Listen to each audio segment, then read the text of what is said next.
Hello guys! Apple Sison here. Welcome back to my channel. And for today's video, I will be doing this green Glam cut crease eye makeup look. And if you wanna know kung paano ko ginawa itong makeup look na to, just keep on watching.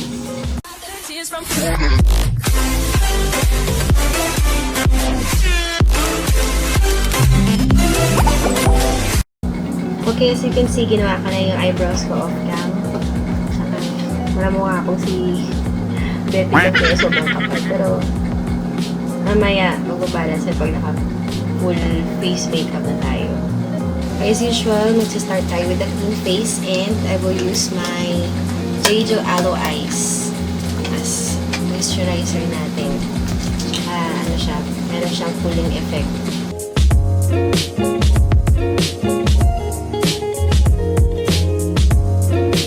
Tapos yung nakalagay pala dito, pwede daw siya ilagay sa ref for 30 minutes. Yan, para pag ilagay mo siya sa face mo, mas ano siya, parang tutugtog ng malamig. Wait, yan, hayaan mo na natin siyang i-absorb the face natin for like 5 to 10 minutes. Yan, pag medyo tacky na siya, maglagay na tayo ng ating primer. Ito yung L'Oreal True Match Blur Cream ko. Tapos, nilalagay ko lang siya sa aking T-zone para ma-cover up yung mga pores. Sa side ng ilong natin, sa forehead, tsaka dito sa chin. At the same time, ano dito siya, mattifying primer.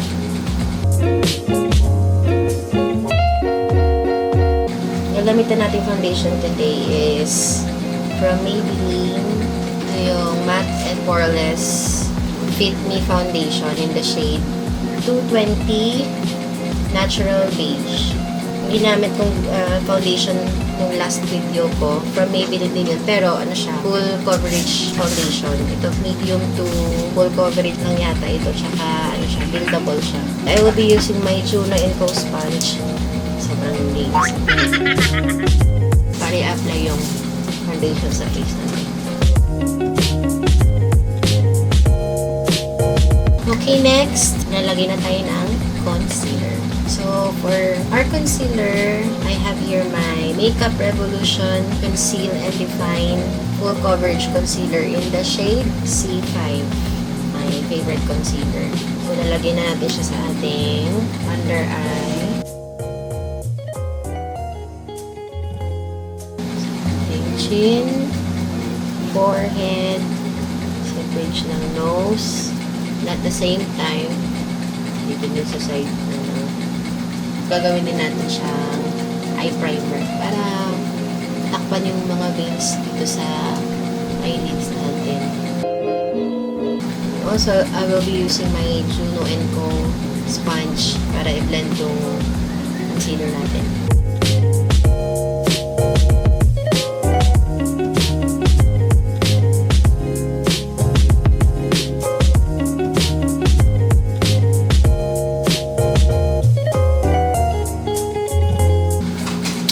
Next is cream bronzer, and I have here my L'Oreal True Match Fusion Parfait. Ano? Crayon. Basta, yun na yun. In the shade medium or deep. N678. Nilagay natin siya sa forehead, tsaka sa ating cheeks, tsaka sa jawline, tsaka sa nose line natin. Maglalagay muna tayo nito bago yung ating bronzer. Ayan, sa forehead.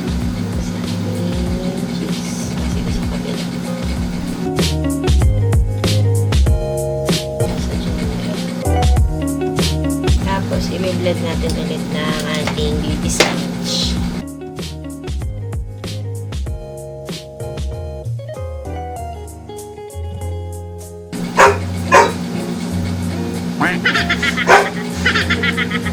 Pasensya na guys, pag may narinig kayong ingay, mga aso ko yun.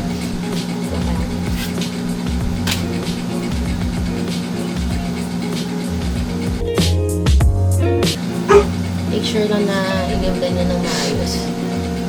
Ito, nalagamitin ko sa nose. Ang aking mini beauty blender.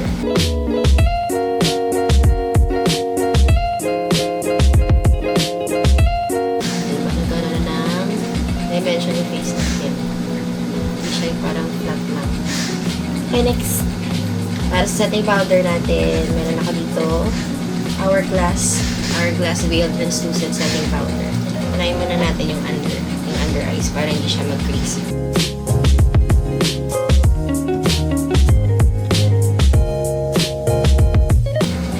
And iset na natin yung buong face.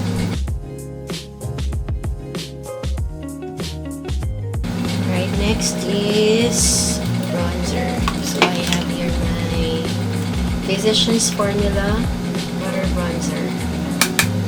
But anyway guys, kung ano yung mga ginagamit ko na products dito, may work for me but may not work for you. So, much better na kayo mismo talaga yung mag-try. Kung saan tayo naglagay ng cream contour kanina, doon din natin ilagay yung bronzer natin. Tsaka, bango niya. Parang, ano siya, amoy coconut. Kasi di mo bet yung amoy nila. Ayaw na lang.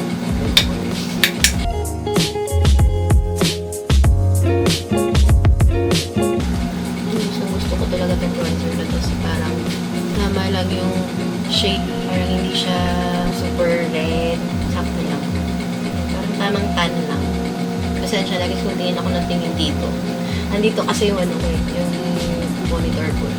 Tingnan ko kung nakafocus ako or hindi. Ayan. Next is blush. So, as usual, favorite ko, Milani Bake Powder Blush in Luminoso. Lagyan natin ito sa apples ng cheeks natin. Explain mo ganyan. Dito.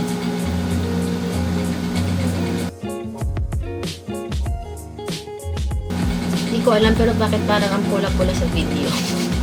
Pero sa personal, hindi siya ganun kapula, guys. And yung blush naman yung unang mag-fade. So, okay lang yan. Pula talaga sa video. Okay, next is my favorite highlighter of all time. Maybelline Master Chrome in the shade 100 Molten Gold. Hindi ko alam pero parang nag-iba yung makeup routine ko ngayon. Dati, usually inuuna ko talaga muna yung mata bago yung face. Pero ngayon, inuuna ko muna yung face.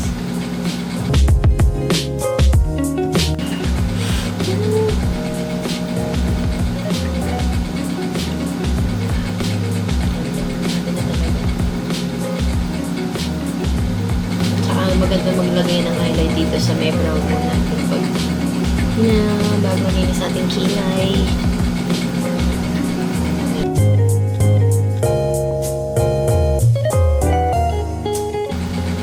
Tapos kuha tayo ng pencil brush. Malagay din tayo sa page ng nose natin. So, yung gagamitin nating eyeshadow palette for today's makeup look is yan. Yung NYX Ultimate Brights Shadow Palette tsaka yung Jaclyn. Okay, so using my Zoeva 227 Luxe Soft Definer Brush, i-dip natin siya dito sa dark green. Itong dark green na to. Sa Jaclyn palette. Tapos ilalagay natin siya sa face natin. Hindi natin siya isa-swipe. Isa-stamp natin sa face natin. Stamp lang muna. Tapos mamaya na natin siya i-blend. So, usually, ginagawa ko, nilalagay ko siya ng mataas na konti sa normal ko na crease kasi I have fluted eyes. So, pag dilat ng ganyan, pag sinunod ko lang yung crease ko, hindi na makikita yung ginawa kong eyeshadow.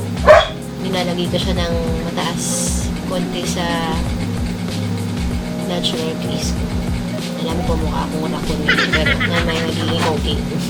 Na-blend na natin.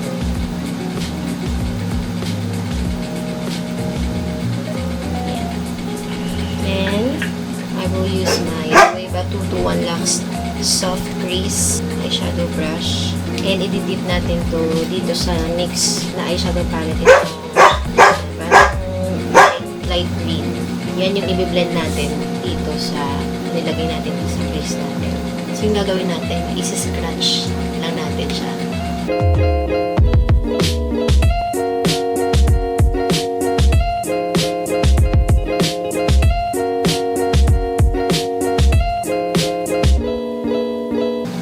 Okay, so next, ikakat na natin yung crease natin. Using any concealer brush na meron kayo. Ayan na. Mamaya magiging okay yan. Pag nakat na natin yung crease.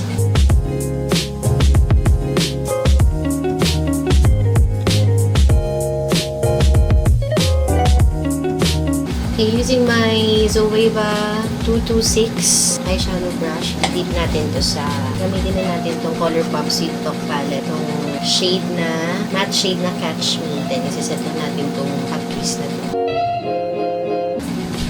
Light lang siya na matte shade. Then, parang gusto ko maglagay dito ng glitters. I will take the Prima Drama shade dito sa Colourpop Sweet Talk palette. Ano to, press glitter.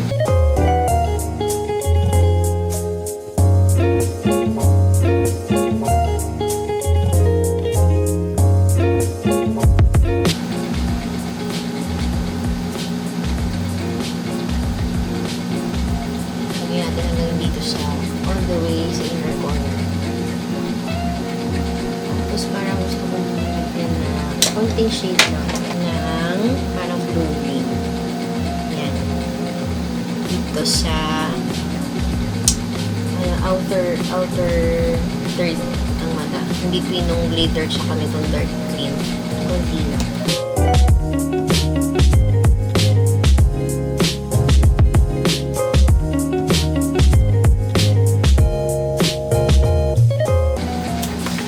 Okay guys, gawin ko lang yung sa mata ko off cam. Tapos, maglagay na tayo after na maglagay na tayo ng mascara and false lashes. I will be right back. Ay, nakalimutan ko pa pala. Maglalagay pa pala tayo ng eyeshadow sa sa lower lash line natin. So, same colors. Kung anong ginamit natin sa taas, yun yung gagamitin natin dito sa lower lash line natin. So, I have here my flat finer brush. Kukunin natin yung same color, itong dark color na to. Lagay natin dito sa lower lash line natin.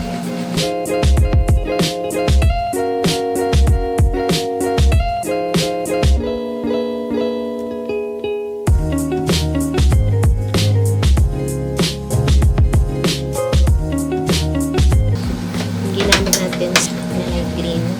Yun yung i-blend din natin dito sa baba.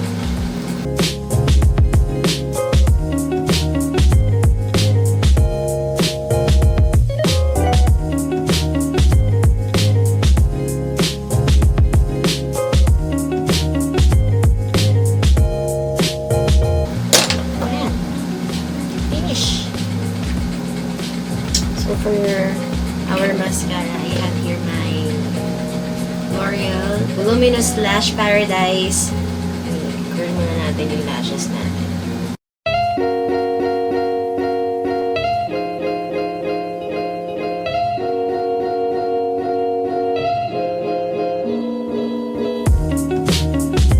So next is false lashes. And I have here my Paulash in the style, paano ba i-pronounce to? Gaia. Ayan.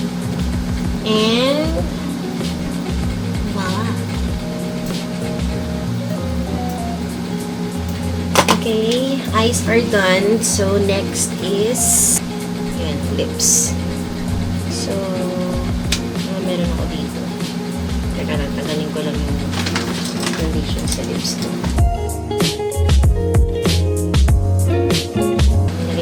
Ng lip balm. I have here my Burt's Bees Cucumber Mint Moisturizing lip balm. Ano din to siya, parang refreshing siya sa bibig. Medyo, siya, mentholated. Kasi nga, cucumber mint. Aamoy mo talaga yung amoy ng cucumber.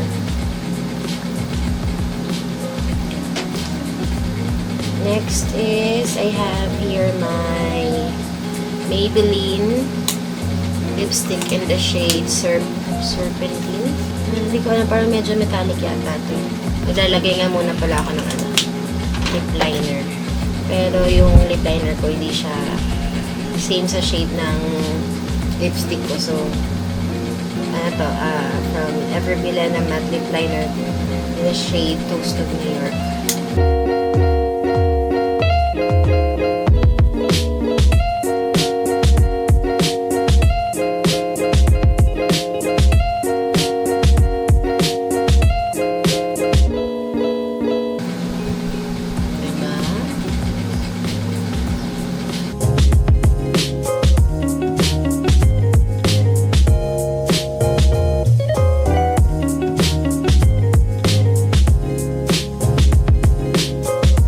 Lips are done. So, last is setting spray.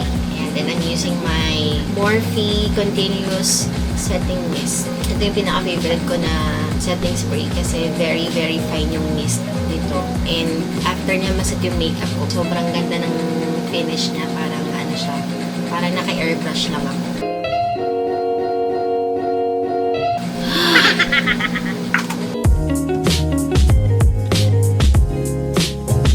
Thank you for watching mga kadingdings. Sana nag-enjoy kayo sa makeup tutorial natin. Let me know what you think about this look. Definitely, I know this is not your everyday makeup look, but I know you can create this look or you can use this look sa mga events. And kung nagustuhan nyo itong video na to, please give it a thumbs up and leave your comments down below if you have any requests and suggestions on what you want to see on my next video. And also, please don't forget to subscribe on my YouTube channel and click the notification bell button so you get notified whenever I post a new video. Thank you. I hope you had a great day and see you on my next video. Bye!